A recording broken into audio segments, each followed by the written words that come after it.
Hi అండి, welcome to my channel. ఈరోజు వీడియోలో అయితే ధనుర్మాసంలో పూజా విధానం, పాటించాల్సిన నియమాలు, ఇక కొన్ని శుభకార్యాలు అయితే చేయకూడదు కదా, వాటి గురించి అయితే ఈరోజు వీడియోలో అయితే మీతో షేర్ చేస్తున్నాను. వీడియోని అయితే ఎక్కడ స్కిప్ చేయకుండా అయితే చూడండి. మార్గశిర మాసం మరియు పుష్య మాసంలోనే ధనుర్మాసం కూడా ఏర్పడుతుంది కాబట్టి ఈ ధనుర్మాసానికి చాలా విశిష్టత అయితే ఉంటుంది కదా. ఇక దీన్నే సంక్రాంతి నెల అనేసి అని కూడా అంటాము. ఈ ధనుర్మాసం నెల డిసెంబర్ 16వ తేదీ నుంచి మొదలై జనవరి 14వ తేదీ వరకు అయితే ధనుర్మాసం అయితే ఉంటుందండి. ఇక ఈ నెల రోజులు కూడా చాలా పవిత్రమైనవి కాబట్టి ఈ ధనుర్మాసంలో చేసే పూజలకైతే రెట్టింపు పుణ్య ఫలితం అయితే లభిస్తుంది. కాబట్టి ఈ ధనుర్మాసంలో ఎలాంటి శుభకార్యాలు చేయకూడదు అంటారు. ఇక ఈరోజు వీడియోలో అయితే ధనుర్మాసం విశిష్టత, ధనుర్మాసం పూజ నియమాలు, అదేవిధంగా ధనుర్మాసంలో చేయకూడని శుభకార్యాల గురించి అయితే ఈరోజు వీడియోలో అయితే మీతో షేర్ చేస్తున్నాను. ధనుర్మాసం నెల రోజులు కూడా దేవతలకు ఒక బ్రహ్మ ముహూర్త సమయంగా భావిస్తారు కాబట్టి సాధారణ రోజుల్లో చేసే పూజల కంటే ఈ ధనుర్మాసంలో చేసే పూజలు అయితే చాలా మంచిది. ఇక ఎక్కువ రెట్టింపు పుణ్య ఫలితాన్ని అయితే ఇస్తాయి. కాబట్టి ఈ ధనుర్మాసంలో వీలైనంత ఎక్కువగా విష్ణుమూర్తి స్వరూపమైన శ్రీకృష్ణుడిని, అదేవిధంగా వెంకటేశ్వర స్వామి వారిని అయితే ఎక్కువగా పూజించాలి.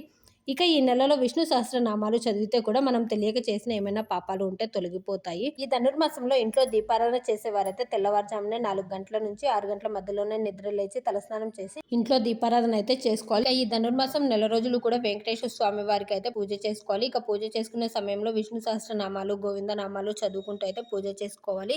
ఇక అదేవిధంగా ఈ ధనుర్మాసం నెల రోజులు కూడా తులసికోట దగ్గర అయితే మనం దీపారాధన అయితే చేసుకోవాలి. తులసికోట ముందు ముగ్గు వేసి ఇక ముగ్గుపై అయితే దీపారాధన అయితే చేసుకోవాలి.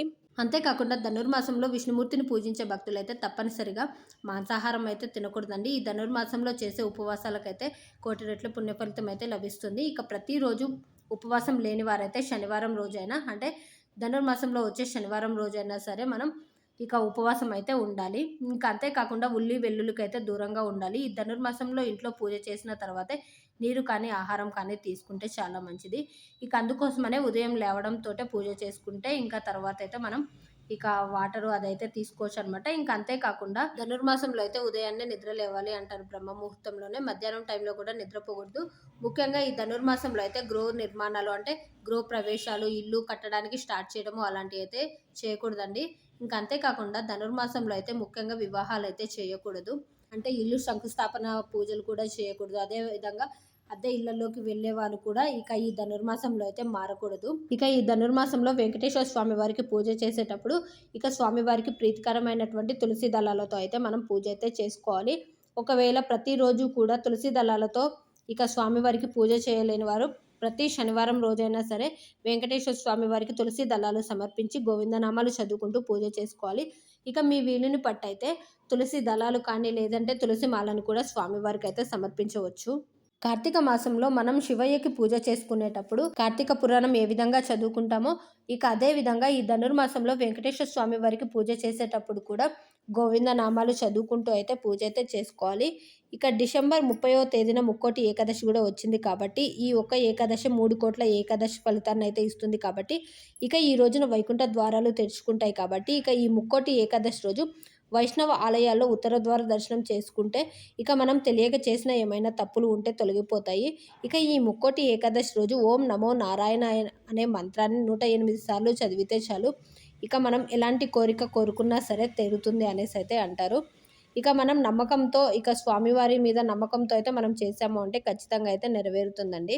ఇంకా అంతేకాకుండా మనం ఇంటి దగ్గరలో ఉన్న విష్ణు దేవాలయం, అంటే వెంకటేశ్వర స్వామి వారిది కానీ, కృష్ణుడిది కానీ స్వామివారి టెంపుల్కి అయితే వెళ్ళి స్వామివారి దర్శనం అయితే చేసుకోవాలి. ఇక ప్రతి శనివారం అయినా చేసుకోండి, లేదు దగ్గరలో ఉంది అనుకుంటే ఖచ్చితంగా ప్రతిరోజు ఉదయం అయినా, లేదు అనుకుంటే సాయంత్రం అయినా మీరు వెళ్ళి ఇక స్వామివారి దర్శనం అయితే చేసుకోవాలి. ఇక ఈ ధనుర్మాసం ప్రారంభమయ్యి మకర సంక్రాంతి వరకు అయితే ధనుర్మాసం ఉంటుంది. కాబట్టి ఈ మాసం విష్ణుమూర్తికి చాలా ప్రీతికరమైనది. కాబట్టి ఇక ఈ ధనుర్మాసంలో తిరుమలలో అయితే ఒక వెంకటేశ్వర స్వామి వారికి సుప్రభాతం బదులుగా తిరుప్పావై పఠిస్తారు. ఈ ధనుర్మాసం నెలలో శ్రీకృష్ణుడు భర్త పొందడానికి గోదాదేవి తిరుప్పావై వ్రతాన్ని ఆచరించింది. కాబట్టి ఈ ధనుర్మాసంలో స్త్రీలు తెల్లవారుజామునే స్నానం చేసి కృష్ణుని అయితే పూజించి ఇక అదేవిధంగా పరమాన్నం నివేదించి తిరుప్పావై పాటలను అయితే పాడాలి. ముఖ్యంగా ఈ ధనుర్మాసం నెల రోజులు కూడా ఇంటి ముందైతే మనం ధనుర్మాసం ముగ్గులు అయితే వేయాలి. ఇంకా ఇప్పుడున్న రోజుల్లో అయితే సిటీల్లో అయితే ఇక ఆవు పేడ అలాంటిది దొరకదు కాబట్టి ఇక మనం పల్లెటూర్లోకి వెళ్తే మాత్రం అక్కడ చాలా బాగా చేస్తారు సంక్రాంతి పండుగ అయితే. ఎందుకంటే ఈ ధనుర్మాసంలో మనం ముగ్గులు వేసిన తర్వాత అయితే ఆవు పేడతో అయితే గొబ్బెమ్మలు చేసి అయితే పెడతాము. అది పల్లెటూరులో అయితే చాలా బాగా చేస్తారు. చూసారు కదండి